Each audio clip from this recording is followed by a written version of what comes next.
What's good, Budget Buds? We're back at it yet again. This is season 2, episode 3. It was kind of wild hearing myself talk back then. We had 20 subs and we blew up to 120, and that was super amazing. It really sucks. I think lately I've been stuck on 1,000 and my videos aren't really hitting the algo. The algorithm hates my videos now. But at least you guys are still loyal and still watching. So thank you, everybody who watches. You guys are true homies. All right, let's get into the video. Good morning, Budget Buds. We got the Speedrun Seeds Autoflower. We've been talking about her for a little while now. Yeah, she's kind of big. Kind of a little bit large.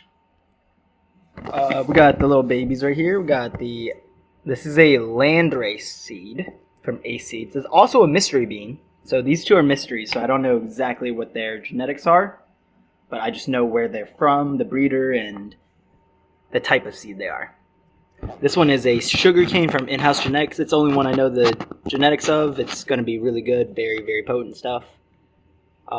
Temps are in the upper 70s with humidity kind of high, 67. I'd want to dial that back down very soon as these are flowering. I should probably get some defol going or make sure the air is going. We got a whole box fan just for this plant, so should be good enough.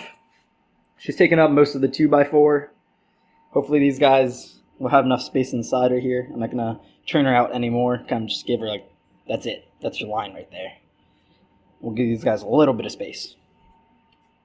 Yeah. Not much is changing. You see, they're really just stacking on the buds. Like, we'll give you a zoom in. You'll see just minor purpling, minor trichome production, very, very light trichome production, like barely any trichomes. But she's flying very quickly. This is probably the fastest and largest strain we've had was from Speedrun. But let me take you over to the other 10 real quick.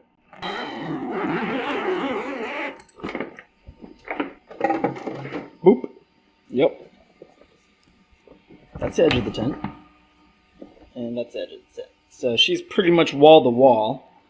Pretty close. I could make her wall to wall if I were just to train her out just a wee bit on each side. Pretty gorgeous plant. She's got slight deficiencies here and there. That's saying calcium. That's saying sulfur. That's saying potassium. That's saying nitrogen. So I'm basically short on everything.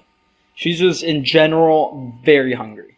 Just a big feeder, heavy feeder. So I will let her roots dry out for probably 1 day.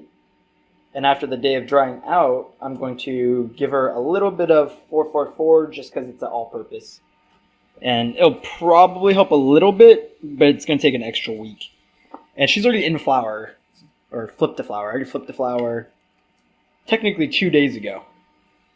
So I'm going to expect to see some stretching from all these little bud sites and whatnots. Let's see, get your little horizontal view. Not everything's completely flat, but we can get most of it within like a few inches of each other, which is great. Let's see what the temps are. 83, 47, yeah. 80, it's a little slightly warmer and slightly lower humidity. Got the dehumidifier going in here just in case. I don't trust this tent. You know what I'm saying? I just don't trust it. But we'll have a short one for the day and we're out. Yesterday we had a short one and we'll probably have a short one today.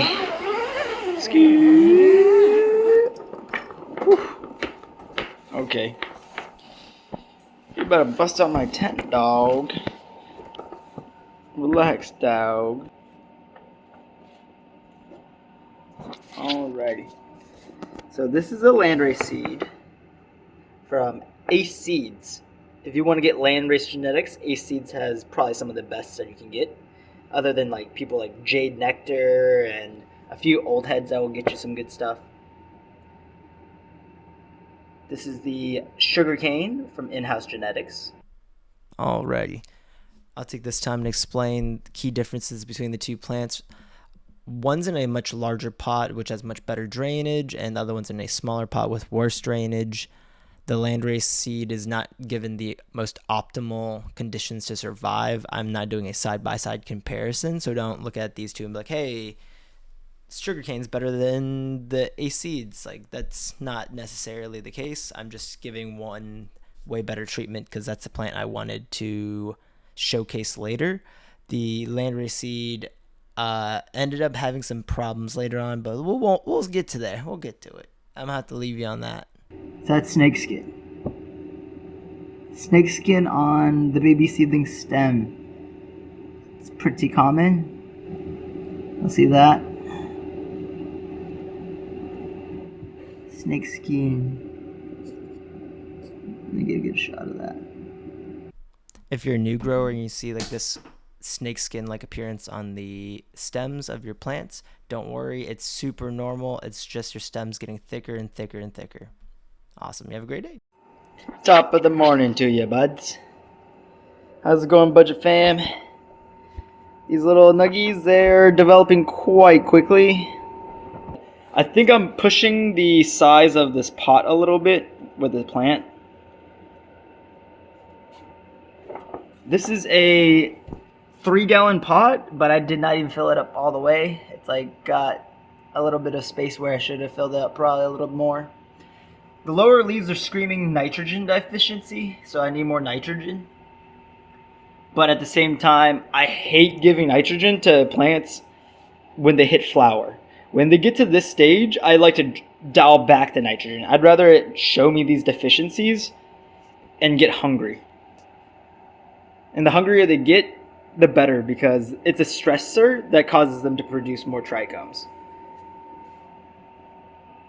Lowering your phosphorus and your nitrogen while maintaining a high potassium level is how you get the best looking bud structure. So whenever you pump plants full of nutrients, like let's use worm castings, organic amendments, CalMag, once you add all these things together, you get a large plant.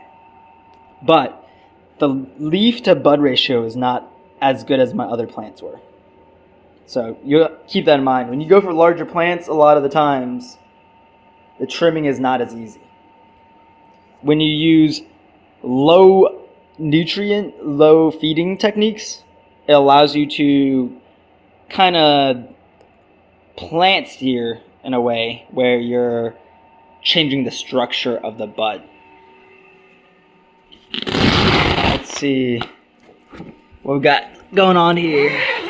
This plant has not had a good time. I've definitely been pushing her too hard.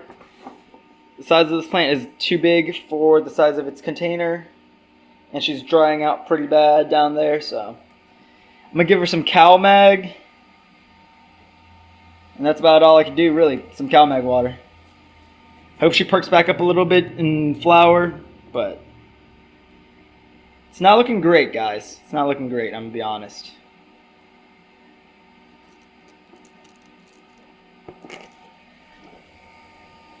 You can tell that she's drinking though. That's light. Alright. I'll be back.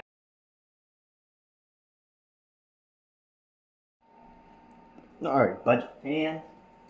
So this is a well-fed auto and a fabric pot. So one of the key differences with this autoflower from the other autoflowers was mainly temperature and the fact that I didn't use a peat pot and I'm using a fabric pot instead.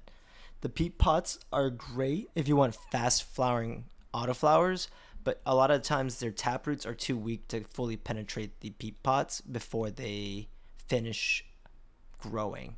If you were to take the root system out of the pot at the end, you'll often see the peat pot is still whole and intact. And if you break apart the bottom of that peat pot, whenever you take it out of the soil, you'll see the taproot has wound up in the bottom. I might be able to show you that actually. Hold up. Alrighty, budget buds. This is the decomposing leftover corpse of a cannabis plant. One thing I wanted to note was this was grown in a peat pot. Do you guys remember those little peat pots?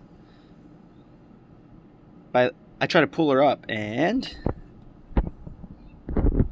that peat pot is still there. That circle, that perfect circle, do you see that lip? That's a peat pot. It's been decomposing out here for like an extra like almost a month. So the peat pods definitely stunt your plants. Your taproot will get stuck right around there. Roots will still break out of the pot and they still will drink, but it gets heavily stunted in terms of root growth. Pretty awesome. There's also the yield dilution theory. The more weed you grow off of one plant, it's not like a... If you were to do it by square foot, it doesn't happen, but if you do it by plant. So if you take one single plant, you measure its size and weight, and then you measure the cannabinoids.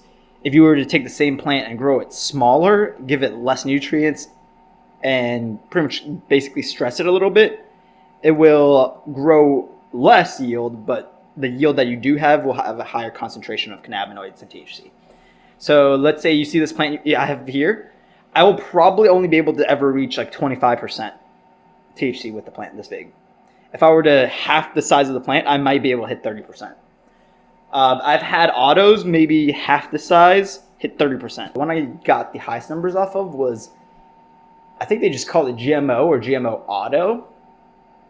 And I don't think it's GMO 8. I don't even know if they sell it anymore, if I'm going to be 100% frank about it. If you find Atlas Seeds and you do get some GMO... I checked back, guys, and it's called GMO Auto, and it redropped in 2024. That's the Landrace, and that's the photoperiod. The poll said they did an even split now. It's a 1 to 1 to 1. So we have the Autoflower, we have the Landrace, and we have the photoperiod. So I covered all the bases just in cases because I had no idea what anybody wanted to see. I might as well cover all three. You know what I'm saying? You know what I'm saying, my friends, my budget buds, my bud giddies. I don't know if I've explained this, but you guys know the reason why I'm named Budget Buds, right? Like, the whole idea is, like, I'm trying to create a channel where I encourage people to start growing, essentially. People in legal states, obviously, but if you have even $300 and you're thinking about spending it on cannabis, why not spending it on a grow setup? This grow setup right here, under $300. That grow setup there, under $300. That one's cheaper. I think this one's like a 2 something. The light's 130 and the tent's 80. So that's 210. And it depends on what you want to do for air filtration. You could run a couple fans. You could do something like I do. I run a box fan.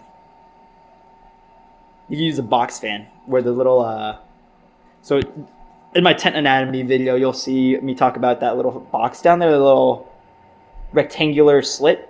A lot of growers don't even know that exists. So they just run these as intake or outtake fans, these little circular ones. But that's a whole area with a filter, like it's like a little filter, like a little screen for like buggies or other things. But yeah, you want to keep that open. It's part of the reason why if you run air inline going outward, so like the air is at negative pressure, if you do that, it causes the tent to suck in. And you'll see like people have to run like clothes hangers on the corners of these to keep them propped out. Just open your little vent down there, dogs. Open your vent. Open your vent. You don't have to open it all the way. You could I could show you a few different ways to do it where you have the Velcro slightly ajar, so it's kind of like a wave pattern, like a curtain. Like it kind of causes like a wave like that. If you do that, you can still have it prevent light from coming in, but air can still come through the bottom slots where it's kind of like a curtain where it's waving back and forth, back and forth, back and forth. I can show you it, but I'm not going to take the phone off the mount right now. I think we did a pretty good review of these down here, right? So we have the Landrace seed. She's not growing too fast. She's just super small, super basic. This is a sugarcane. She's in a slightly larger container, so she's slightly larger as well. But it's also to be expected.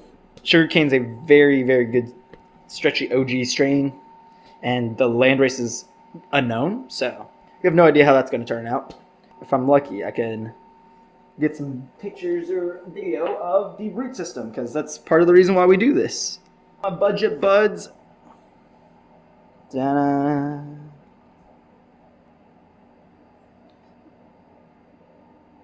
root system. You see these big roots shooting downward, downward, downward. Once they hit the bottom, they like to swirl back up. So eventually you'll see these roots right here in this corner. When it hits this corner, it's going to hit that and swirl, swirl, swirl, swirl, and swirl back up. Yeah, it's really nice to see some roots starting to form here and there. I have a giant air pocket down here at the bottom. Got to see some roots. Some roots. Yeah. Sugarcane up top. A Mystery Seeds Landrace.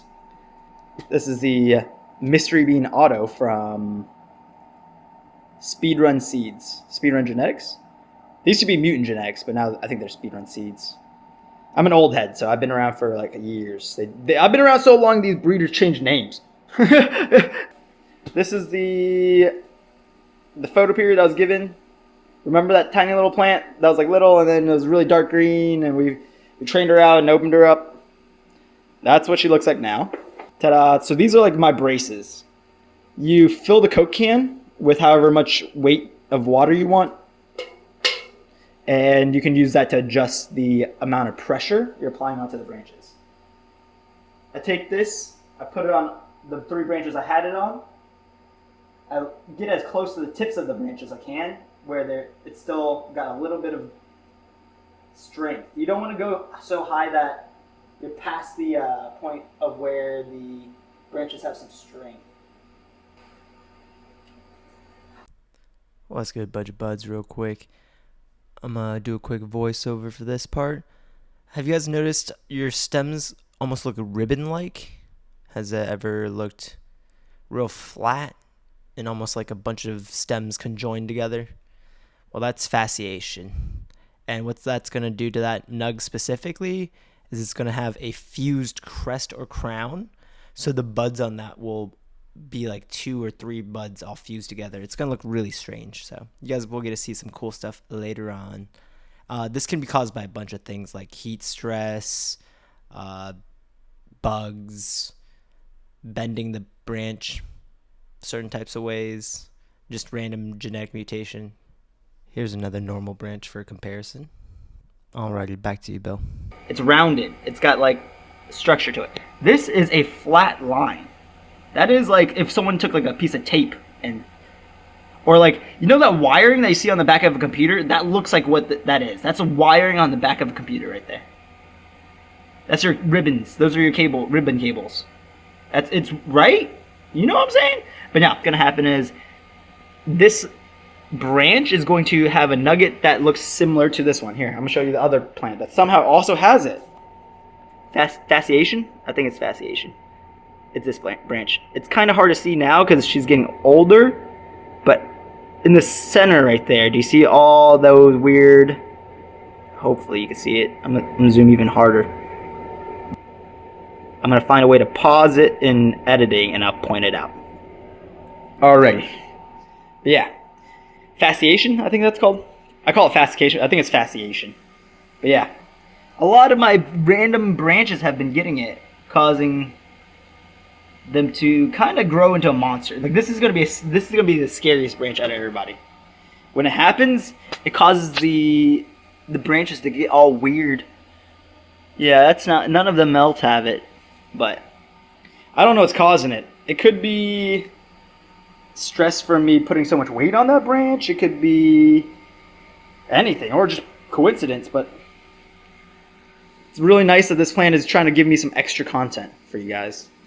I will show you what they look like at the end, so you get to see some fasciated buds. Hashoo! Whew! Let me do a quick little PPFD check. I'll put my phone under this light. What's good, Budget Buds? We're going to talk about some defoliation. So, lollipopping, schwazing, defoliation, all these generally refer to the same thing. Removing the lower third or lower half of the plant. You're removing all these lower bud sites because they're not getting enough light, and all they'll do is draw resources from the plant, and you'll get nugs that aren't so dense and aren't as potent. So generally speaking, most growers who have grown a bit will remove the lower half of their plant or lower third of their plant. I'm trying to use as little default in this video as possible so that you're not overwhelmed with things to do on your first grow. But if you've grown at least one time before, I highly suggest learning how to A, top, and B, lollipop. These two are some of the most important tools in your growing kit. So I'll see you guys. Deuce deuce.